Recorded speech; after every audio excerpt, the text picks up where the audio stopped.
Hello， 大家好，我係 Angel。最近喺一啲網絡社群中睇到有人討論，如果想喺台灣居住嘅話，會選擇台北定係台中？佢哋選擇台北嘅原因通常都有呢幾個，就係捷運四通八達，交通便利，工作機會更多，娛樂設施都比較豐富。仲有人提到會容易遇到藝人、網紅等等。至於缺點，佢哋提到台北成日落雨，氣候潮濕，外出人多又逼，物價偏高，生活開銷較大等等。選擇台中嘅人就認為台中天氣宜人，好少落雨，路大開車方便，生活寬敞，人口密度低。至於缺點，佢哋就話空氣污染較嚴重，交通不如台北便利，飲食外送嘅選項都不如台北咁多樣化。至於我個人對呢兩個地方嘅感覺，老實講啊，我並冇喺台北長期居住嘅經驗，去台北都只係旅行，而通常都會遇到落雨嘅。對我嚟講，去旅行遇到落雨就真係好掃興啦。所以當時我對台北嘅印象都只係還好啦。當我哋決定移民台灣嘅時候，其實心裏邊係有兩個選擇嘅，一個係台中，而另一個就係高雄。呢兩個地方我哋都未去過，只知道高雄天氣好熱，而台中就氣候宜人。我哋都係聽人講㗎咋，就冇親自感受過嘅。後嚟一切似乎係冥冥中自有安排，我哋嘅移民中介公司就咁啱喺台中，所以我哋決定處理移民事情嘅時候，順便喺台中住返1個星期，觀察下呢度是否適合我哋定居。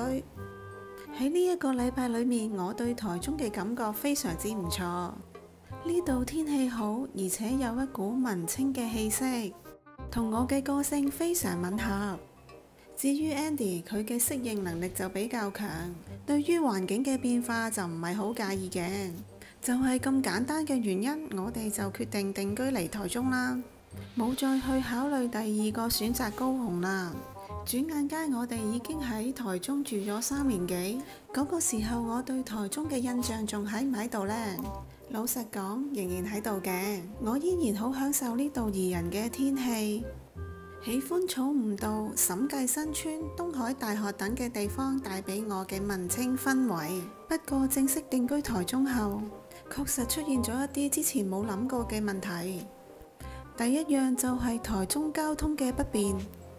其實我哋早就知道台中只有1條陸線捷運，而且捷運嘅範圍主要係集中喺市中心，對於住喺清水區嘅我哋嚟講係冇幫助嘅。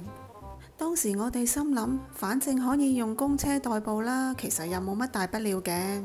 當時成日搭嘅就係306公車，由屋企行到去306公車站，大概就需要10分鐘左右。如果行慢咗，錯過咗公車，可能又要再等多半個鐘頭啦。夏天行過去啊，真係熱到溶咗㗎。冬天大風時行過去呢，就真係凍到震啊！加上並唔係坐公車就能夠直達目的地，好多時都仲要轉車啊。所以每次外出，其實我都係覺得有啲辛苦㗎。而依家我哋就可以開車或者騎機車外出啦。問題似乎已經解決啦。雖然係咁，隨住駕駛嘅次數增加，我開始更加留意路上面嘅交通亂象。我禁不住喺度諗，點解喺台灣揸車嘅人會咁唔遵守交通規則嘅呢？無論係隨意變換車道、唔打方向燈、闖紅燈，仲有係佔用人行道嘅行為。如果發生意外，受害者同肇事者都會面臨累人累己嘅後果。以往我只係坐公車，所以對呢啲問題都唔係咁敏感。但依家經常都揸車或者騎機車，反而更加意識到呢啲亂象對日常外出所造成嘅影響，有時候都會感到有啲不安嘅。第二樣就係台中嘅水質同香港唔同，香港嘅水係屬於軟水，而因為台中嘅水係屬於中軟水，所以含有較多嘅礦物質，而飲用水嘅口感都有啲唔同。我哋喺廚房都安裝咗淨水器，但係浴室嘅水龍頭、玻璃同埋水煲等都好容易積咗啲水垢啦，冇辦法啦，就唯有頻密啲清潔啦。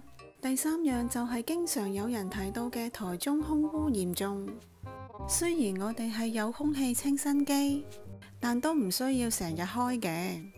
我個人認為，其實幾乎每個城市都會面臨唔同程度嘅空氣污染問題，尤其是係大城市或者工業發達嘅地區。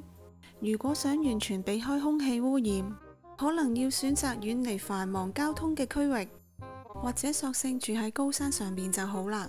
不過以上嘅問題經過3年嘅時間之後，依家已經變得冇乜感覺啦。依家令到我最有感覺嘅就係物價飛漲。以台中為例，同3年前相比，物價已經有好大嘅變化啦。更加唔好講台北啦，台北嘅物價應該會更高啦。以前去台灣玩都俾人感覺消費係好平嘅，但依家都唔覺得平好多啦。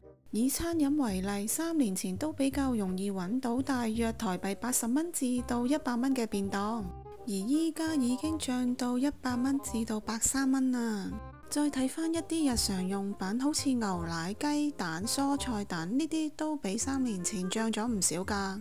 最後總括嚟講，選擇住台北定係台中，都係取決於個人嘅需要同埋生活方式。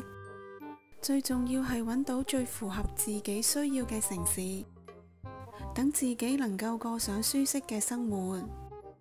同大家分享到呢度啦。